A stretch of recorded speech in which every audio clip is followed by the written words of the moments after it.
मराठवाड्यात 24 जुलै ते 5 ऑगस्ट पर्यंत चांगला जोरदार पाऊस पडणार आहे। दुपारी 2 ते 2:30 पर्यंत सूर्यदर्शन होऊन दुपारनंतर जोरदार पावसाची शक्यता आहे। त्यामुळे शेतकऱ्यांनी जसा पावसाचा अंदाज दिसेल त्यानुसार शेतीची कामे करावी। 5 ऑगस्ट पर्यंत विखुरलेल्या स्वरूपाचा पाऊस पडण्याची शक्यता आहे। रत्नागिरी ते पालघर पट्ट्यात मात्र जोरदार पावसाची शक्यता हवामान तज्ञ पंजाबराव डक यांनी व्हिडिओच्या माध्यमातून वर्तवली आहे। नमस्कार, मी पंजाब डक। आज आहे 24 जुलै 2026 आणि आजपासून परत महाराष्ट्रामध्ये अंदाज देणार आहे। तर काल नाशिककडे खूप अतिवृष्टी झाली, मुसळधार पाऊस झाला, गुजरातकडे झाला, सुरतकडे झाला, मुंबई झाला। तर आज काय परिस्थिती राहणार? तर आज देखील नाशिककडे म्हणजे त्र्यंबकेश्वर म्हणजे त्या पट्ट्यामध्ये म्हणजे उत्तर महाराष्ट्राकडे आज देखील जोराचा पाऊस पडणार आहे म्हणून हा अंदाज लक्षात यायचा। राज्यात मात्र आणखीन तुम्हाला एक सांगू इच्छितो, आज आहे 24, 25, 26, 27, त्याच्यानंतर 28, 29, 31 पर्यंत दररोज वेगवेगळ्या भागात आता पाऊस पडणार आहे। पण आता काय होणार आहे, ह्या पावसाचं स्वरूप रिमझिम नाही राहणार। काय होणार, दुपारपर्यंत चांगलं असं कडाक्याचं ऊन पडेल आणि 2-2:30च्या नंतर जोराचा पाऊस पडणार आहे म्हणून हा अंदाज सर्व शेतकऱ्यांना लक्षात यायचा। राज्यात सांगायचं झालं तर पूर्व विदर्भ, पश्चिम विदर्भ, दक्षिण महाराष्ट्र, उत्तर महाराष्ट्र, कोकणपट्टी, खानदेश, मराठवाडा सगळीकडे आणखीन जवळपासनं 5 ऑगस्ट पर्यंत म्हणजे आज 24 पासून 5 ऑगस्ट पर्यंत दररोज वेगवेगळ्या भागात विखुरलेल्या स्वरूपाचा पाऊस चालूच राहणार आहे म्हणून हा अंदाज लक्षात यायचा। शेतकऱ्यांनी जशी वेळ भेटेल तशी शेतीचे कामे करून घेणे म्हणजे हे एक सगळ्यात महत्त्वाचं आहे। त्याच्यानंतर राज्यात सांगायचं झालं तर आणखीन परत सोलापूर जिल्हा, लातूर जिल्हा, धाराशिव जिल्हा त्या भागामध्ये देखील त्या शेतकऱ्याला सांगू इच्छितो तुमच्याकडे देखील काय होणार आहे म्हणजे आत्ता ह्यामध्ये 24 ते 5 ऑगस्टच्या दरम्यान तुमच्याकडे देखील चांगला जोराचा पाऊस पडणार आहे म्हणून हा अंदाज लक्षात यायचा, कारण की तुमच्यासाठी ही आनंदाची बातमी। त्याच्यानंतर विदर्भामध्ये देखील काय होणार आहे, आज 24 पासून ते 5 ऑगस्ट पर्यंत दररोज वेगवेगळ्या भागात विखुरलेल्या स्वरूपाचा पाऊस पडणार आहे। दुपारपर्यंत चांगलं कडाक्याचं ऊन पडणार, पण दुपारी 2:30-3च्या नंतर जोराचा पाऊस येणार म्हणून हा अंदाज सर्व शेतकऱ्यांना लक्षात यायचा। त्याच्यानंतर मराठवाड्यामध्ये परभणी जिल्हा, लातूर जिल्हा, बीड जिल्हा, धाराशिव जिल्हा, जालना जिल्हा, संभाजीनगर, हिंगोली जिल्हा ह्या पट्ट्या मराठवाड्यातल्या शेतकऱ्याला सांगू इच्छितो की मराठवाड्यात देखील काय होणार आहे, असं चांगलं दुपारपर्यंत कडक ऊन राहील, पण 2:30-3च्या नंतर ते रात्रीपर्यंत मग जोराचा पाऊस पडणार आहे म्हणून हा अंदाज लक्षात यायचा। हा पाऊस दररोज एकदाच सगळीकडे येणार नाही, दररोज वेगवेगळ्या भागात आणखीन जवळपास 5 ऑगस्ट पर्यंत असंच विखुरलेल्या स्वरूपात राहणार आहे। पण जे आता एवढा मोठा म्हणजे मुसळधार इतका जोराचा पाऊस नसणार आहे, फक्त हे अर्ध्या घंट्याचा 22 मिनिटाचा हे पाऊस पडणार आहे म्हणून हा अंदाज शेतकऱ्यांना लक्षात यायचा।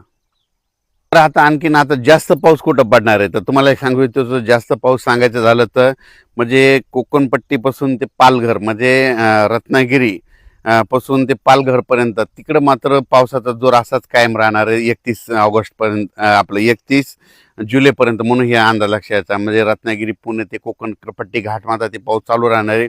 त्याच्यानंतर वरती इकडं नाशिक, त्र्यंबकेश्वर,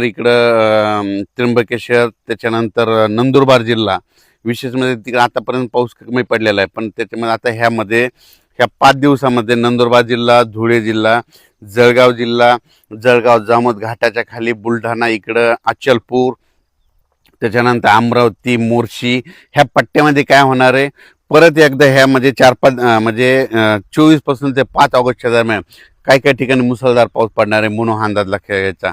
त्याच्यानंतर इकडं तेलंगणात देखील चांगला आहे, आणखीन 5 ऑगस्टपर्यंत चांगला पाऊस राहणार आहे। तेलंगणातल्या शेतकऱ्यांना अंदाज लक्षात घ्यायचा। कर्नाटकमध्ये देखील तशीच परिस्थिती राहणार आहे म्हणून हे लक्षात यायचं। गुजरातमध्ये मात्र सुरत असो, अहमदाबाद असो तिकडं मात्र अतिवृष्टी होणार आहे म्हणून हा अंदाज गुजरातच्या शेतकऱ्यांनी घ्यायचा। गुजरातकडं मध्य प्रदेश म्हणजे इंदोर, खंडवा, त्या बुरामपूर ह्या पट्ट्यामध्ये काय होणार, तिकडं अतिमुसळधार पाऊस पडणार आहे।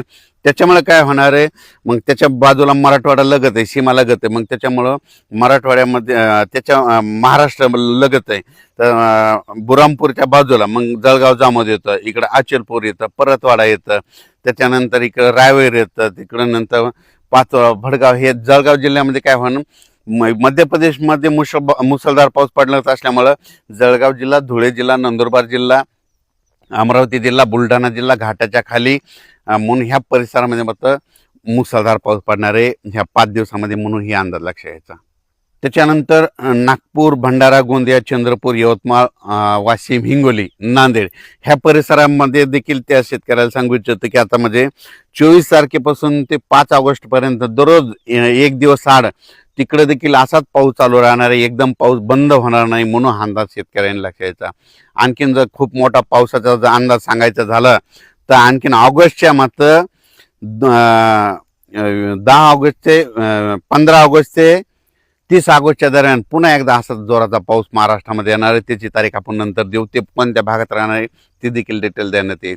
पण 15 ऑगस्ट ते 30 ऑगस्टच्या दरम्यान परत एकदा राज्यात अतिवृष्टीचा एक पाऊस पुन्हा एक चक्र लो प्रेशर आहे चक्रवादळ येणार आहे त्याचा मी अंदाज देणार आहे. बऱ्याच माध्यमातून एक चर्चा भेटते की ऑगस्टमध्ये खंड पडेल. तर शेतकऱ्याला सांगू इच्छितो खंड वगैरे काय पडणार नाही, दुष्काळ वगैरे पडणार नाही. तुम्ही पाहू शकता यावर्षीचं पिकं कसे आलेले आहेत. तर यावर्षी म्हणलं ज्या वर्षी पाऊस कमी पडतो त्यावर्षी पिकं चांगले येते. दुष्काळ वगैरे काही पडणार नाही. ऑगस्टमध्ये देखील तुम्हाला सांगतो 2 असे मोठे पाऊस येणार आहे.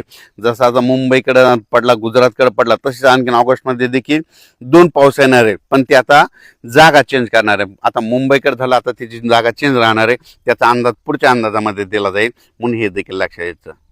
तसेच आपण म्हटलं होतं ना उत्तर महाराष्ट्राकडे खूप पाऊस पडायला, भंडारदरा त्याच्यानंतर निळवंडे हे सगळे जवळपास सगळे वरचे धरणं भरलेत. आता त्याचं पाणी मात्र तुम्हाला सांगतो गोदावरी नदीकडे येले. तर गोदावरीच्या गोदावरी नदीकाठचे जे आपले पाळीव प्राणी पशुधन आहे ज्यांच्या मोटरी असतात तर तुम्ही आजच्या आज काढून घ्या. कारण की जवळपास नांदूर मधनेश्वर मधून 29,000 पाणी येले. त्याच्यानंतर दुसऱ्या भंडारदरातून पाणी सुटलेलं आहे. मुळातून बऱ्याच आणि गोदावरीला नाशिकहून देखील पूर आले.